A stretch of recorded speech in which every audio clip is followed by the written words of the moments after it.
Welcome to the Dental Brief, the world's direct, right-to-the-point podcast produced to get you the information you need to learn and grow your practice. To learn more about our guests and find links to information discussed on our show, visit our website, dentalbrief.com. On to today's episode. Hello, everyone. Welcome to another episode of the Dental Brief. Today, we have coming with us someone who works nationally but is located on the East Coast. Say hello, Laura Nadler. Hello, everyone. Hey, Laura, I'm glad to have you on. I love having marketing people. I love having discussions with marketing people. As you know, I have a marketing background as well. So it's really in my comfort zone. So that's fun for me. Tell us a little bit about your background, how you got into marketing and how you got into working with dentists. Sure, absolutely. I sort of landed in the dental field specifically kind of by accident. My education is actually in linguistics, so I have a wild love of language and communication. But I kind of accidentally came into dentistry way back in 1993. And I worked for these adorable little dentists, and that's what I have to call them. They were these sweet little old men even then. At this point, I don't even know if they're still around. They were great dentists, but no concept of, how do I run my business? How do I market my practice? And back then, dentists really didn't think about that because the idea of advertising was taboo back in the day. Sure.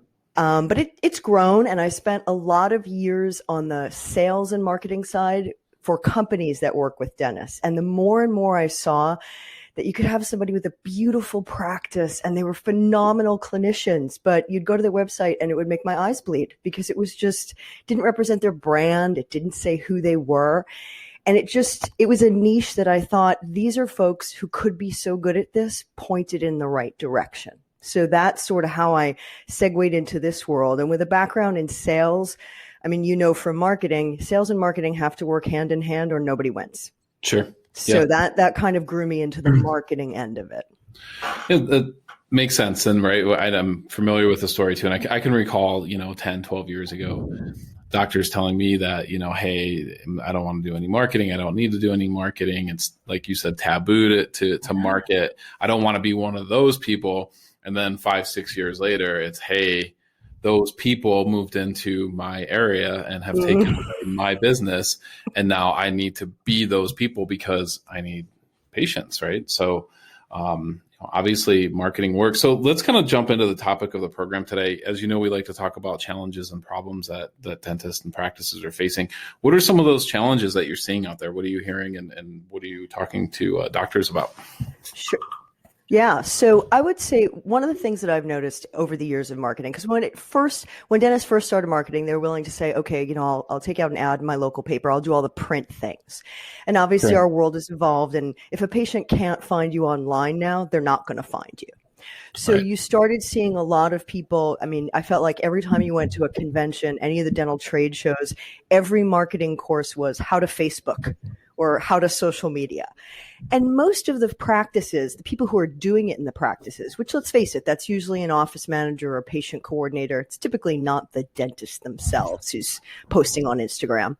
They're familiar with those platforms because they use them in their real lives. Every Sure. one of us, is doom scrolling throughout the day, touching whatever social platform on our phone.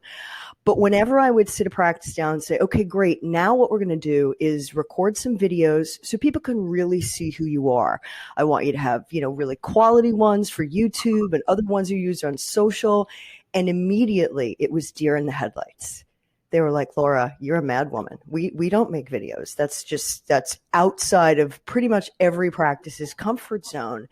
And what I found was in my consulting with practices, the thing that they needed the most help with was getting comfortable in front of a camera and then understanding what do I do with those videos after I create them. But I will tell you, once you give them the guidance, they're great at it. So many of these folks who don't think so are naturals in front of the camera. So, I remember when I was a kid, I'm 46 years old. And I remember when I was a kid that, it was really, you sounded really funny when you heard your own voice somewhere, right? Oh, yeah. So I get how now you sound really funny and then you kind of look funny and everything's really funny. So I can see how it would be awkward and it would be hard for anyone to get used to. But so what's the trick? How do you get used to it? How does using video and being on video become a comfort level and something that you can really use to build your practice? Absolutely. And I never thought I would say I'm thankful to COVID for something. But if it did one thing, it taught people to be on camera. We have been Zooming our brains out for the past year. Yep. And in the past year, I've found that you get a little less resistance when I say, okay, so we're going to do this video, because they're used to seeing themselves. Yep. But the biggest thing I've found is pre-COVID, I'm comfortable being on Zoom, was shoot those easy ones. Shoot the things that aren't all to camera. And my favorite example, this is the first one I have every practice I work with record, is I say to them, okay, do you do take-home whitening? And of course, the answer is yes. And who in your practice teaches the patient how to load their trays? And it's usually a hygienist or a dental assistant who does that. And I say, great, that's our first guinea pig. Because what I want you to do is camera to that person's face, have them say, okay, now I'm going to show you how to load your take-home whitening trays. And then I want you to drop the camera to their hands, because their hands are what's showing me what you're doing. So I can hear their voice teaching me what I'm doing, but they don't feel the pressure of, oh my God, this camera's in my face. Right. And that is a really quick way to shoot a less than 2-minute video that makes everybody say, okay, no one died. There were no injuries. We're good. We can do video and ease into it in this way that doesn't make us feel like we're spending an entire 90 to 120 seconds staring at a camera, being self-conscious about what we look like. Sure. There's so many things out there that is very uncomfortable and awkward when we first start doing them. And over time, it, becomes more, normal and more natural. I'm guessing the first time that Tom Brady put on a pair of capris, it was very awkward for him. But then he got used to them over time. And I'm sure most of our male listeners would get used to them too if they started wearing them. I say that because I watch some of these really big content producers. I watch like Gary Vee, for instance, or I used to. Mm-hmm. When you look at his videos now compared to his first videos, like his first couple of years of videos that he was making, they were awkward, right? It took him some time to get used to the flow and get used to being on video before they were no longer awkward. So I think practice certainly makes perfect, like in all things. So you get over the awkwardness, right? You start to make that work, and that's great. What do you think what are the top 5 videos that you think every practice should make? So if you're going to start, what are this 1, 2, 3, and 4, and 5 that you should start with? Absolutely. So I think that the most important ones are what I call the Evergreen videos. These are the ones the practice is going to have around for a very long time. They're going to share them on all their different platforms. And those have to include meet the doc or docs, if there's multiple, meet the team, some patient testimonials, and a tour of the office. Show me those, and then as a prospective patient, I can get an idea of who you really are. Because you can write about all your degrees in your bio all you want, but if I don't get a sense of, do I like you? Do I think you're cool? Do I think you're the personality fit for me? I might not choose your practice.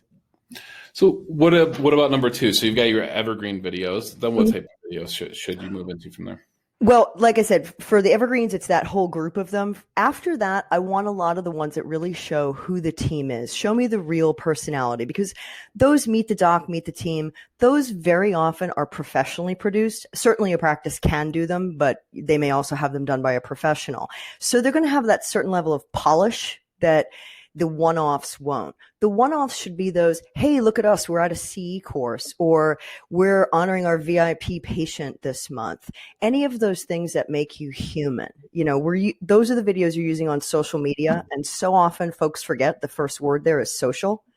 Show me who you are as a human being, and then I'm going to interact with you, and then I'm also going to feel more comfortable coming to your practice, because I'll have this sense of, I kind of know you. I saw you be goofy at that thing.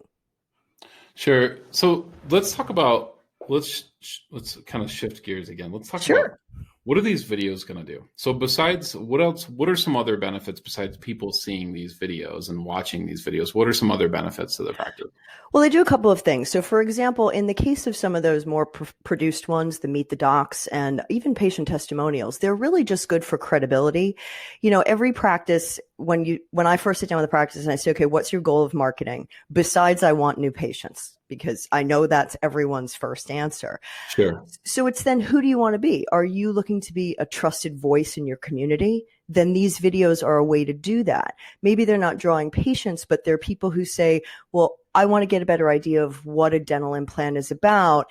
And I know Dr. Jones does this series of videos, so I want to listen to those.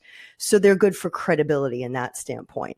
They're a phenomenal marketing tool. We want to put them all over the place. They're also particularly good, though, for SEO. So if you've got video, man, get those all over your website. Every Google Analytics shows us that if you've got video on the homepage, on the landing page, it skyrockets you in search. Yep. So having that on your website is only going to help you be found more regularly. Even if they never watch your video, it helped your website get there. That's right. Yep. I agree with you completely on that. So what about no-nos? Any things to avoid, any common mistakes that you see practices make in their video that they should stop doing? The one that is probably my biggest one is, please stop showing me what I call juicy pics. So if you're looking to market, the last thing I want to see is someone's retracted lips and you've got an instrument in there, because as most people, we're all in this dental space, so we don't get freaked out by these things. But your average patient is going, I don't want to go to the dentist anyway. Don't give me reasons not to go to the dentist.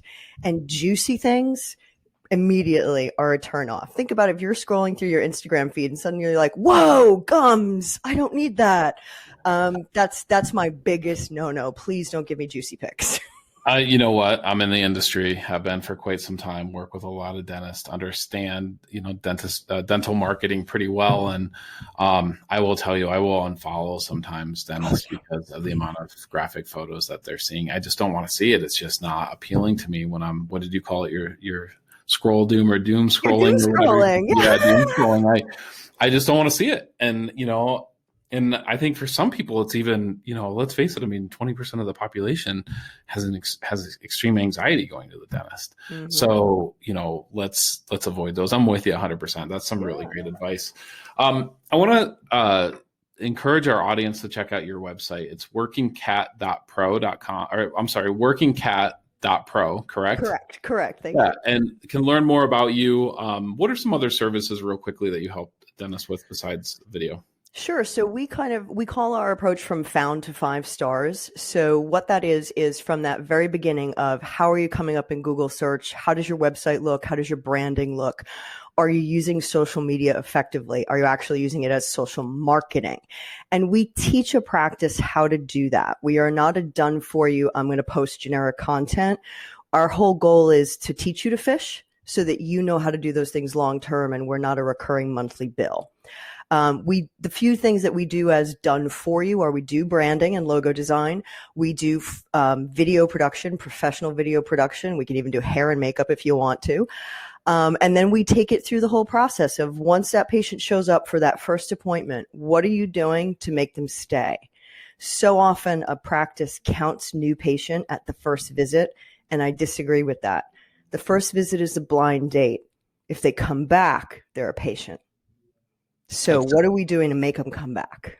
Yeah, that's great advice, and definitely a lot of wisdom there. I appreciate that very much. Thank you. Laura, I want to thank you again for coming on, and again, encourage our audience to check out your site, workingcat.pro. Thank you, Laura. Appreciate you. Absolutely. My pleasure. Thank you so much for having me. Everybody have a fabulous day. Thank you for joining us on today's episode. Did you know you can weigh in on today's topic on Facebook? Search The Dental Brief on Facebook or visit our website, dentalbrief.com, and just follow the link. We look forward to having you join us again on another episode of The Dental Brief.